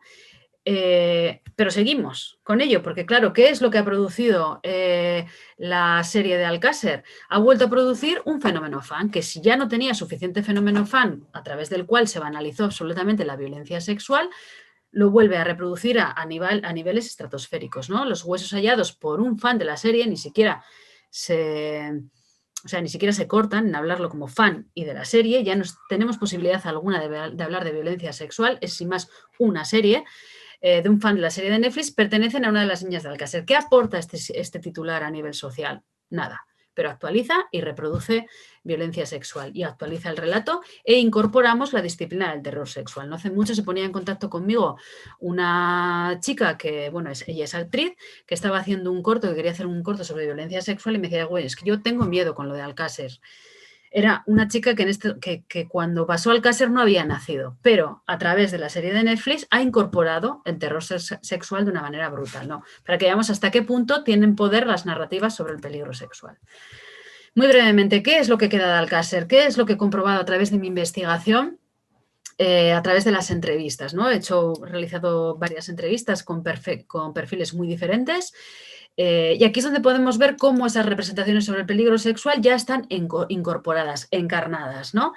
En primer lugar, aparece el hombre malo. Si hasta ese momento la generación Alcácer no sabía lo que nos podía ocurrir por el hecho de ser mujeres, a partir de este momento queda claro, ¿no? Aparece el hombre malo, que es ese hombre que puede estar en cualquier sitio y que puede aparecer en cualquier parte, ¿no? También los medios de comunicación relataron a Anglés como, bueno, se escapó, como sabéis, todavía no se ha cogido, no se sabe dónde está. retrataron a Anglés que por la tarde podía estar en Granada y al día siguiente estaba en Bilbao cogiendo el ferry para huir hacia Irlanda, ¿no? Entonces esa idea de hombre malo que puede aparecer en cualquier sitio, que se mueve con libertad y que está en todas partes, ¿no? Y como bien decía Ainise, ese hombre puede aparecer en cualquier lado y en el monte, ¿no? Y estábamos como 10 chicas, pero ya teníamos miedo. Hay una reformulación de actitudes a través también del autostop, ¿no? Hay muchos audios en los que aparece esta idea de, bueno, es que me estuve comiendo durante muchísimos años la cabeza de lo que me podía haber ocurrido a mí, que volvemos a esta frase de Nieves Herrero de cuántas veces has pensado que te podía haber ocurrido a ti, ¿no? Este es un testimonio de Ruth que dice perfectamente eso, ¿no? Que estaba...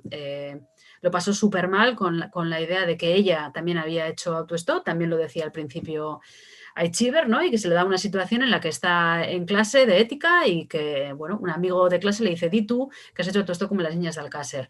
Y ahí dice, bueno, fíjate a estas chicas lo que les ha pasado, me arrepiento y reformulo la actitud, ¿no? Este testimonio es el testimonio de a quién culpabilizó el relato y a quién absolvió. Bueno, las que fuimos juzgadas, las que culpabilizamos y las que tenemos que llevar la pena impuesta somos las mujeres, ¿no? También se van a producir una limitación de espacios que si hasta ese momento no se concebían como peligrosos, a partir de la narrativa se van a concebir como peligrosos, ¿no? Y esto pasa en cualquier zona de la geografía del Estado español, ¿no? En Euskal Herria pasa con el monte y en Valencia pasa con la zona de los naranjos, que eran sitios donde podían estar las mujeres fuera de la mirada adulta con sus amigas, y también pasa con cabañas o aperos de labranza, ¿no? Y como decía Laura, ya no puedo ir como me dé la gana, ni a cualquier hora, ni a cualquier sitio, porque ya tengo miedo. Laura también ponía el acento sobre el protagonismo que cogieron los hombres de la cuadrilla, ¿no? Cómo las acompañaban a todas partes, ¿no? Como que no las dejaban solas nunca, ¿no? Que les proporcionaban protección, ¿no? Y es esta idea de que la disciplina del terror sexual no es efectiva si solo interpela a las mujeres, es efectiva si también interpela a los hombres, ¿no? Porque a ellos les pone en contacto sobre los privilegios que detentan sobre nuestra vida y sobre nuestros cuerpos, ¿no? Pero hay más, ¿no? Estas son las representaciones sobre el peligro sexual. Cómo se incorpora la disciplina del peligro sexual es algo que no se queda en un momento dado, ¿no? O sea, puede pasar, pero que se arrastra a lo largo de la vida, ¿no? Este es un testimonio de Ruth, como cuenta que, bueno, pues que se fue de acampada con sus amigas a un refugio de montaña y que la primera noche todas lo pasaron súper mal, pero que ninguna de ellas compartió ese miedo, ¿no? Al día siguiente vinieron unos chicos en moto, se pusieron al lado a hacer el desayuno y tal. Ellas se pusieron muy nerviosas porque tenían la sensación de que estaban allí solas, de que les podía ocurrir cualquier cosa, reformulan la situación, se ponen en contacto en ese refugio de montaña, ¿no? Que les recuerda directamente a la casa de la Romana, se ponen en contacto con la disciplina del terror sexual, reformulan la situación, se acaba la excursión y se vuelven a la ciudad, ¿no? Lo mismo nos cuenta Marta, que esto tiene que ver con esta idea de cuántas veces he pensado que me podía ocurrir a mí y con esta idea del adolescente también de subir al coche, ¿no? Marta nos cuenta que está de vacaciones en las Canarias con unas amigas, conocen a unos chicos y ella se empieza a liar con uno de ellos, sus amigas se van al hotel y estos chicos con otros amigos le invitan a ir a una fiesta que es en la montaña, ¿no? Cuando se sube al coche con ellos, entra en contacto con la disciplina del terror sexual y el miedo que siente, ¿no? Y dice, te sientes como que te estás exponiendo, has pasado el límite a partir del cual es difícil defenderte y sobre todo explicarlo. Si me ocurriera algo, me he metido en la boca del lobo. Aquí es donde están funcionando las representaciones sobre el peligro sexual, que siempre nos van a responsabilizar de lo que nos ha ocurrido. Ni siquiera le preocupa lo que le podía haber ocurrido. Lo que le preocupa es que no va a poder explicarlo y no se le va a creer, ¿no? Y por último, esta idea que se cuenta mucho en las entrevistas y que tiene que ver con muchas mujeres que han vuelto a hacer autostop, porque las representaciones sobre el peligro sexual no generan cuerpos dóciles y ya está, ¿no? Las mujeres resistimos desde nuestros cuerpos y resistimos desde la autodefensa feminista, ¿no? Entonces, muchas mujeres que durante el crimen de Alcácer dejaron de hacer autostop, luego han resignificado ese espacio, han retomado políticamente esos espacios y han vuelto a hacer autostop. Pero muchas de ellas se han encontrado con que les cogía un chico, ¿no? Les cogía un hombre que les llevaba y en un momento dado del trayecto les decía, ¿y qué? Y si ahora no paro, ¿qué pasa? ¿No? Y esa es la idea de que se saben soberanos y de que pueden ejercer su poder cuando quieran. Puede ocurrirte o no, bueno, o igual no te ocurre porque yo soy majo y no te hago estas cosas, pero el aviso al leccionador ahí queda, para que lo sepas para la siguiente vez, de tal manera que tú nunca vas a poder ejercer libremente tu derecho a hacer lo que te apetezca, ¿no? Y como dice Genchane, Al final nos dejó en el sitio, pero la frase ahí quedó. Lo que quedó ahí es la representación sobre el peligro sexual que está constantemente actuando sobre nosotras a partir de la disciplina del terror sexual. Voy terminando. En mi trabajo hablo mucho de las contranarrativas, hablo mucho de que, visto lo visto, no nos podemos confiar de este sistema de representación sobre el peligro sexual. Es un sistema de representación que no nos identifica y es un sistema del que no podemos hacer caso. Por lo tanto, es súper importante entrar en lo simbólico y generar no solo contranarrativas, sino narrativas al peligro sexual. Es decir, el trabajo que viene haciendo históricamente el movimiento feminista. Y abro con esta imagen de las maravillosas farrucas de Iruña, a las farrucas les debemos muchísimo, todo, diría yo a veces, yo soy súper fan, y abro con esta frase que dice: el miedo va a cambiar de bando. Yo esta frase la pongo en todos los congresos a los que voy. Las farrucas fueron las primeras que la empezaron a utilizar desde esta perspectiva. Genera controversia, siempre está la típica mano alzada que me pregunta: yo no quiero generar el mismo miedo que nos generan. Y entonces, pues yo me veo en la obligación de explicarles que cuando se habla del miedo va a cambiar de bando, no se está hablando de que vamos a producir aquello que se nos está produciendo. Para empezar, porque por una cuestión de tiempo universo sería imposible devolver toda la violencia histórica que sufrimos, que hemos sufrido y que seguimos padeciendo las mujeres. Pero la idea no es esa, la idea es colocarnos desde un lugar de fuerza, la idea es colocarnos desde un lugar en el que se cambia la mirada, la idea es colocarnos desde un lugar de agencia, y es decir, si vienes, estoy aquí. Este es el problema de cómo las representaciones sobre el peligro sexual nos han construido como inermes, ¿no? Como incapaces de responder, porque como es algo que acontece, como es un suceso, es como que no podemos responder, es como que nos va a pasar porque sí, es como que está naturalizado. Y esta frase lo que dice es no, lo que dice es no, estoy aquí, tengo agencia y de aquí no vas a pasar, ¿no? Termino con este performance que para mí expresa perfectamente esta idea del miedo va a cambiar de bando, ¿no? Es Marina Abramovic. Ella en el 74 va a hacer un performance, cansada de que en ese momento los performances no estuviesen bien vistos, pensando que las personas que hacían performance en realidad no hacían nada. Ella lo que plantea es, le devuelve la pelota al público y quería ver qué es lo que ocurría cuando tú le dabas el poder al público de hacer lo que quisiera, ¿no? Entonces pone en una mesa 72 objetos y unas instrucciones, ¿no? Soy un objeto, puedes hacer conmigo lo que quieras en las próximas 6 horas, yo me responsabilizo de todo. En la mesa había objetos de todo tipo, o sea, había plumas, había vino, había uvas, pero también había cuchillos, había una pistola cargada, es decir, había muchos elementos con lo que se le podía hacer daño, ¿no? Al principio del performance todo va bien, la gente la mira, la abraza, la da besos, le ponen plumas, pero ya a partir de la tercera hora se empiezan a animar, ¿no? Le hacen cortes en el cuello, le hacen cortes en la cara, la desnudan, la ponen sobre una mesa, la clavan un cuchillo entre las piernas en clara relación a una agresión sexual o a un corte. Ella después va a contar que se sintió agredida sexualmente, pero siguió hasta el final, ¿no? La idea del performance. Y cuando pasan las 6 horas, incluso hay uno de los espectadores que le pone la pistola en la sien y tiene que entrar el dueño de la galería a quitarle la pistola. Cuando acaba el performance, dice, empecé a moverme, a ser yo misma, porque hasta ese momento estaba ahí como una muñeca para ellos. Y en ese momento todos huyeron, la gente no pudo enfrentarse a mí como a una persona. Y para mí esto representa a la perfección lo que trato de deciros de el miedo va a cambiar de bando. Primero, hace referencia directa a la impunidad y este estado de excepción en el que yo también hablo en mi trabajo, de cuando la sociedad no se responsabiliza de la violencia sexual, hay impunidad, y por lo tanto no hay responsabilidad, pero también esta idea de estoy aquí, te estoy mirando a los ojos, no soy un objeto, no soy una muñeca y no eres capaz de mirarme a la cara como una persona, ¿no? He dejado de ser objeto. Esa es la idea del miedo va a cambiar de mando. Termino con algunas ideas que planteo, que lo que son para mí generar narrativas diferentes o contrarrepresentaciones, y te ver con el término desaparición forzada, ¿no? Durante toda mi investigación he tenido que estar leyendo, cuando leía cosas sobre Alcácer, he tenido que estar leyendo cómo se hablaba de las 3 adolescentes como que desaparecían, ¿no? Y a mí la palabra como que me incomodaba, pero no supe durante la tesis problematizarla y solo consigo problematizarla, el por qué me incomoda, cuando estoy escribiendo, cuando estoy reestructurando el texto para la publicación del libro. Una ecuación muy sencilla. Las mujeres no desaparecemos, somos forzadas a desaparecer. El término de desaparición forzada es un término jurídico que ya se viene utilizando para hablar de desapariciones forzadas en regímenes autoritarios y que vieron la necesidad de coger un término para hablar de estas desapariciones en regímenes autoritarios, ¿no?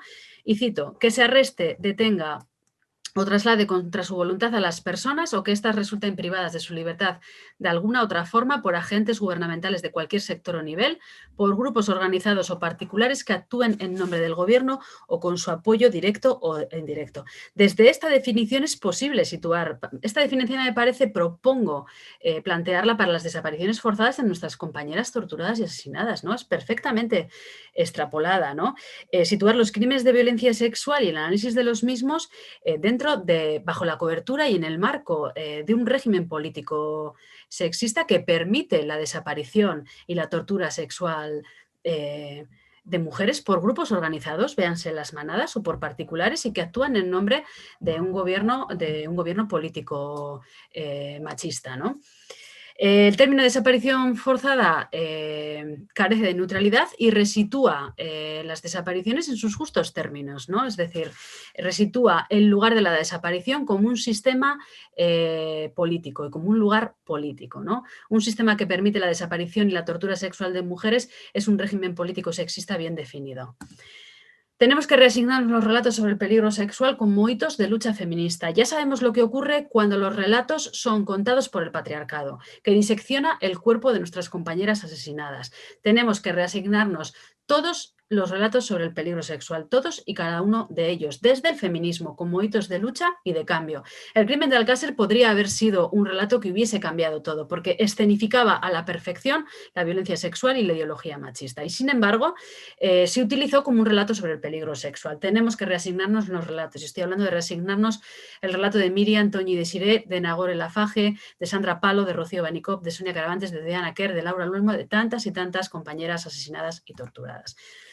Termino. Tenemos que entrar en lo simbólico, tenemos que entrar en las representaciones. Las representaciones del peligro sexual han existido históricamente. Vemos las imágenes de la izquierda, que son un cuadro de Rubens, pero que ya era una forma de representar violencia sexual y que las apreciamos quizás como arte, pero que perfectamente vemos la imagen exactamente igual al lado y que son imágenes que pertenecen a nuestros espacios de ocio, a nuestros espacios públicos. Y termino, como no puede ser de otra manera, con un cartel de las Farrucas, también con dos cuadros de Artemisa Gentileschi, que es una autora italiana contemporánea a Caravaggio, que ya estaba haciendo contranarrativas al peligro sexual, que ya estaba planteando el acoso de los viejos a las mujeres en las saunas y, bueno, la venganza literal de esta mujer por un hombre que la había violado.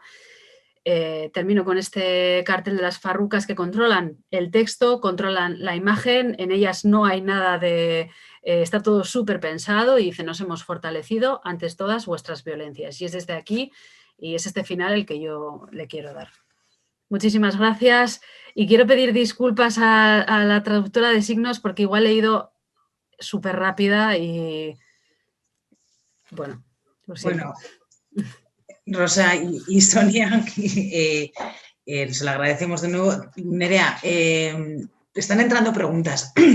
Yo me declaro como tú, como no fan de las Farrucas, y creo encima, y de hecho hay una pregunta que te voy a plantear que ha llegado, aunque has intentado matizar, porque muchas veces se ha comentado que eso del miedo a cambiar de bando, si va a ser pretender que nosotras provoquemos en los agresores lo mismo que ellos, no es así. A mí, cuando la última frase de Genzane, siempre recuerdo que todas nosotras conocemos o hemos sufrido violencia o conocemos a alguna mujer que ha sufrido violencia machista. Sin embargo, ningún hombre se reconoce como el que violenta o ningún hombre reconoce que tiene un conocido que sea pues violento. Por lo tanto, igual ahí podríamos empezar a hablar de la diferencia entre lo que provocaríamos nosotras y lo que nos provocan. Claro. Por intentar ordenar, ocupación de los espacios públicos, porque es importante también relacionado con lo de las Farrucas, comentan varias compañeras, y yo creo que esto es para el empoderamiento, hay que tenerlo en cuenta, y muy relacionado también con Iruña. Los métodos policiales y opusianos comentan para controlar a las jóvenes y para culpabilizarlas. Mis amigas y yo hemos conocido gente estupenda haciendo autostop, eso cuenta. Y nos comenta también otra compañera que en Cuba hacer autostop para viajar sigue siendo normal y no es problema ni peligroso, ni contraproducente, ni leches de esas. Aquí ya no se puede porque dicen que te estás jugando y que eso es de insensatas, por decirlo de una manera dulce. Es como comenzábamos al principio hablando del miedo y del sentimiento de culpabilidad a la vez. Nos comentaba también una compañera antes de que tú hablaras de la serie de Netflix, que te felicitamos por la charla y por haber rechazado una oferta de Netflix también, que también hay esperanza. Entonces, Sí. nos preguntaba una compañera sobre la serie, a ver si la recomendabas. Yo creo que ya has contestado con las reflexiones que has hecho. Incluso es muy interesante también el solo hecho de la imagen también del foco del coche, cómo ilumina a las tres jóvenes, también solamente pues ya es interesante sin ni siquiera entrar al contenido de la serie. Yo creo que eso ha respondido. Voy a ir al tema que te comentaba, el tema de las farrucas, porque ahí es cuando entra un comentario que yo creo que es muy habitual y creo que este tema sí que es interesante que se aclare. ¿Crees que la única forma de responder al miedo es con las mismas herramientas de quien las provoca? ¿Eso quiere decir eso quieres decir con que el miedo va a cambiar de bando? Yo creo, si quieres, aunque también has respondido, si quieres matizar algo más. Sí, no, yo estoy hablando siempre desde un lugar de la simbología, porque para mí lo que afecta realmente son las representaciones sobre el peligro sexual. O sea, para mí lo que dice la frase, que pensaba que lo había explicado más o menos bien, pero para mí lo que dice la frase del miedo va a cambiar de bando, no es el miedo tal como lo estamos viviendo nosotras ahora, es hacer una interpelación. Es cambiar el foco. Es que cuando agreden a una compañera no se busque lo que la compañera ha hecho mal, sino que se mire qué es lo que está haciendo, qué es lo que está haciendo mal el agresor. Ese es el miedo, va a cambiar de mando. Porque su miedo es diferente al nuestro, que eso lo has matizado tú muy bien, Aichiber, pero lo podemos estar viendo ahora, ¿no? Desde la poderosa manifestación del 8M 2018 ha habido unas reacciones misóginas súper violentas. Eso es miedo. Y la reacción misógina violenta tiene que ver con cómo nosotras estamos ganando espacios y con cómo nosotras hemos hecho un plante y hemos dicho, no, eso es el miedo, va a cambiar de bando. Para mí, me parece que esa idea es fundamental y no sé si termino de aclararla. No estoy hablando en los mismos términos, estoy hablando desde otro lugar. Y ese lugar es un cambio de representación. Sí, un rechazo también a sentirse representado en ese lado y, bueno, evidentemente yo quiero pensar, y no es cuanto peor mejor, pero que la respuesta misógina es respuesta también a la nueva ola feminista y, claro, que debemos seguir ocupando esos espacios. Comenzabas tú misma con imágenes que nos traen a los Sanfermines de los últimos años. También algunas, cada vez que hemos escrito el nombre de Nagore Laffage se nos rompe algo, porque también ahí empezó algo muy importante en Iruña, que luego continuó, pero durante muchos años a Nagore Laffage ni se le quiso recordar en Iruña y se prohibió recordarla, porque no se quería reconocer precisamente porque había sido asesinada. Y entonces esto es una pregunta también muy recurrente, pero yo creo que es importante, ¿no? Tras más de 20 años del caso Alcácer, nos comenta una compañera, ¿consideras que la realidad de hoy es la misma? No hemos avanzado nada y continuamos, también lo enlazamos. Si crees que la gente joven de ahora, tú misma, que eras una cría, ¿no? Cuando sucede lo de Alcácer, si ahora si estamos más concienciadas y si los chicos jóvenes también, eso es una parte importante de cómo el relato también ha llegado a aquellos que eran adolescentes en ese momento y ahora son jóvenes o adultos. Y si tu respuesta, nos dicen, significa que es todo igual, y si es que no vale nada los planes y las medidas que se están haciendo en contra de esta violencia. Me metí unas cuantas preguntas, pero yo creo que están un poco relacionadas, ¿no? Hacemos un traspase de años. Sí, a ver, pues la respuesta es sí, pero no. Por ejemplo, a nivel de medios de comunicación, creo que la cosa sigue igual. O sea, veo que la manera de tratar la violencia sexual es una forma de producir y reproducir violencia sexual. Por otro lado, creo que las jóvenes de ahora tienen unas herramientas que nosotras en su momento no teníamos.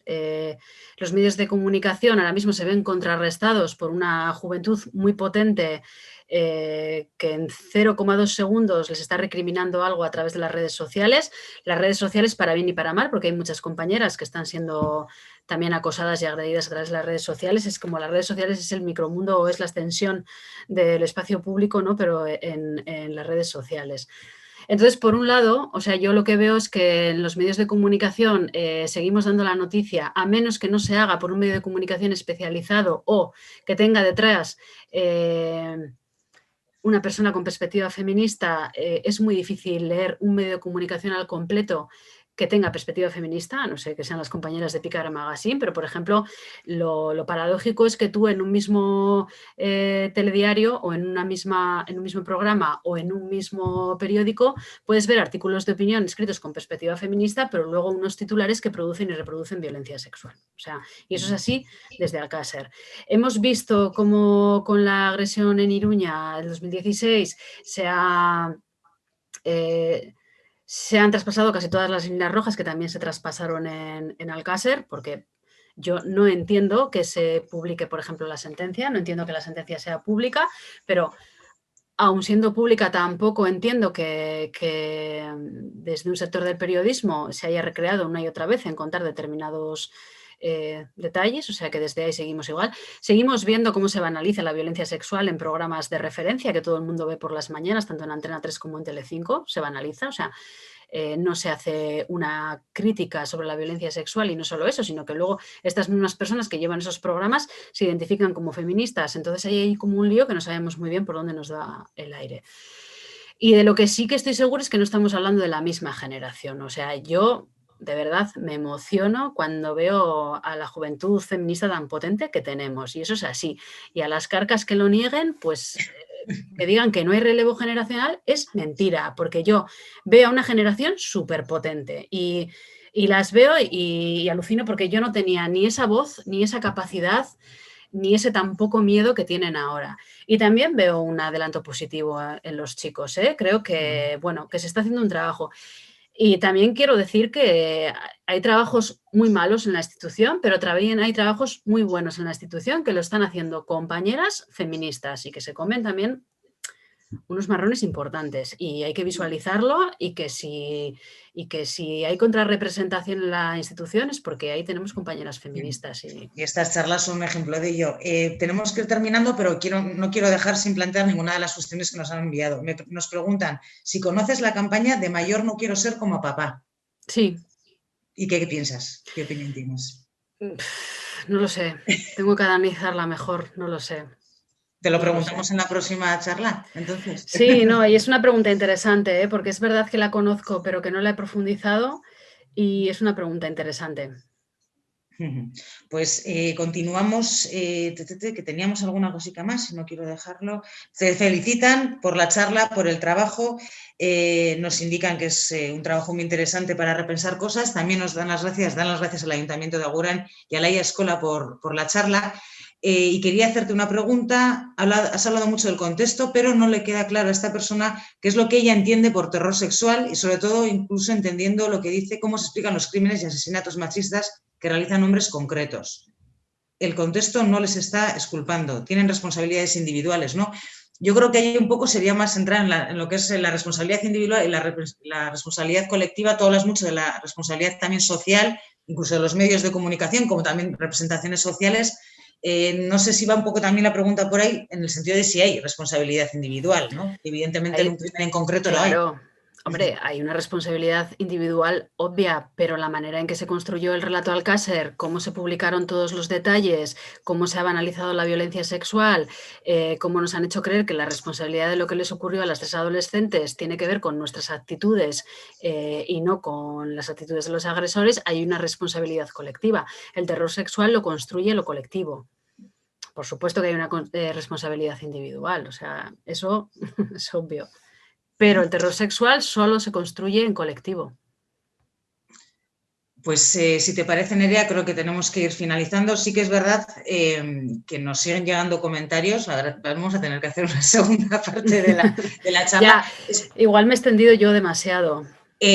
No, pero yo creo que es que el trabajo da para más. pero sí que es cierto, bueno, pues que al final estamos en nuestras casas y que, bueno, este formato, la verdad es que nos está haciendo aprender mucho, pero también, pues, se hace diferente. Así que la siguiente, prometemos que será presencial con Nerea, sea en Agurain, sea en Gasteiz, sea en cualquier otro sitio, porque siempre que te invitamos, respondes y estás con nosotras y con las compañeras que te quieren lanzar estas cuestiones. Y vamos a devolver, si te parece, la palabra a Ana Gorescu del Ayuntamiento de Agurain, a quien agradecemos muchísimo que junto con la IA Escola haya organizado esta charla y que es una gozada que los ayuntamientos de Araba sigan organizando este tipo de actividades en estos momentos y que nos den una ventana a seguir juntándonos y a seguir aprendiendo. Nerea Barjola, eskerrik asko.